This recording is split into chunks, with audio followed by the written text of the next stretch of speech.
जय हिंद। तो समझते हैं न्याय से डीएलएड को लेकर प्राथमिक नई शिक्षक भर्ती में क्या संभावनाएं बन सकती है।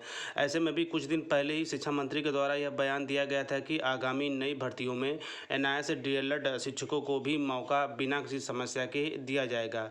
ऐसे में नई शिक्षक भर्ती में संभावनाओं के साथ साथ वर्तमान में न्याय से डीएलएड की स्थिति क्या है, उसके विषय में संपूर्ण जानकारियाँ मैं आप लोगों के साथ ऑफिशियली इस छोटी सी वीडियो के माध्यम से साझा करने वाला। जी हाँ, तो सबसे पहले नई आने वाली शिक्षक भर्तियों की बात कर लेते हैं। तो हिंदुस्तान की लेटेस्ट खबर है ये। तो देखिए, शिक्षा विभाग में बेसिक शिक्षकों की एक और बड़ी भर्ती का रास्ता खुलने जा रहा है। ऐसे में शिक्षा विभाग ने बेसिक स्तर पर 2350 पद चिन्हित करते हुए सरकार को प्रस्ताव भेजा है।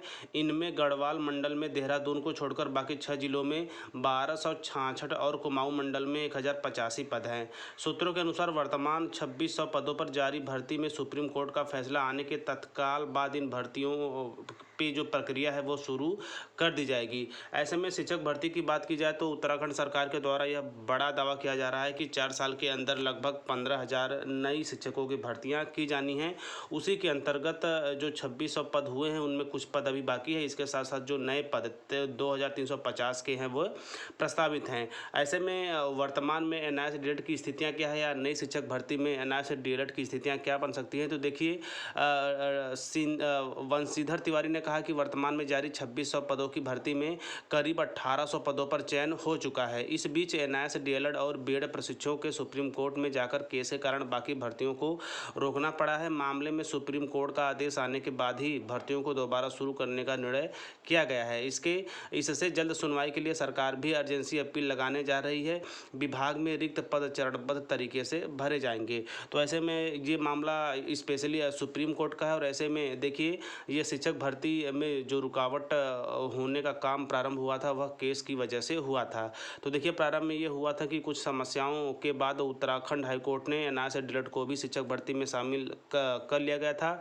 लेकिन इस आदेश के खिलाफ बीएड अभ्यर्थियों ने सुप्रीम कोर्ट में अपील की, जिसकी वजह से भर्ती अभी भी अटकी हुई है। ऐसे में एनआईएस डीएलएड को सम्मिलित किए जाने के बाद को लेकर जल्द ही उत्तराखंड सरकार के द्वारा अर्जेंसी भी लगाई गई है सुप्रीम कोर्ट में, और जल्दी यह फैसला निराकरण होगा और एनआईएस डीएलएड की स्थिति स्पष्ट हो जाएगी। इसके साथ साथ जो नई भर्तियां आ रही हैं 2350 की, इसके संबंध में जो उत्तराखंड के शिक्षा मंत्री धन सिंह रावत है, उनका ये कहना भी था कि एनआईएस डीएलएड को भी नई शिक्षक भर्तियों में सम्मिलित किया जाएगा। चूँकि मामला सुप्रीम कोर्ट में है, इसलिए अभी किसी तरह की कोई कार्रवाई नहीं हुई है। ऐसे में 15,000 की नई यानी कि 15,000 तक की नई प्राथमिक शिक्षक भर्तियों की बात की जा रही है उत्तराखंड शिक्षा विभाग के द्वारा। तो ऐसे में आई होप जल्दी सुप्रीम कोर्ट का मामला जो है उसका निस्तारण हो और एनआईएस डीएलएड को भी 2600 जो पुरानी भर्तियां थी जिसकी वजह से सुप्रीम कोर्ट में मामला अटका हुआ है उसमें सम्मिलित करते हुए आगामी 2350 या 15,000 जो भी भर्तियाँ जितने भी चरणों में हो सभी चरणों में सम्मिलित किया जाए, क्योंकि एनआईएस डीएलएड कोर्स केंद्र सरकार के अनुशंसा पर ही कराया गया था। आगे चल के एनआईएस डीएलएड के संबंध में जो भी जानकारी आएंगी लगातार मैं आप लोगों के साथ टीचर प्लानिंग पॉइंट चैनल के माध्यम से बना रहूँगा। मेरा वही उद्देश्य रहता है कि वर्तमान समय में एनआईएस डीएलएड को लेकर जो भी स्थितियाँ चाहे शिक्षा विभाग, केंद्र सरकार या फिर सुप्रीम कोर्ट के साथ साथ हाई कोर्ट में बन रही हैं, मैं उन तथ्यों को आप लोगों तक रूबरू करा पाऊँ, ताकि एनआईएस डीएलएड यदि आपने किया है तो आपके सामने स्थितियाँ बिल्कुल स्पष्ट हो।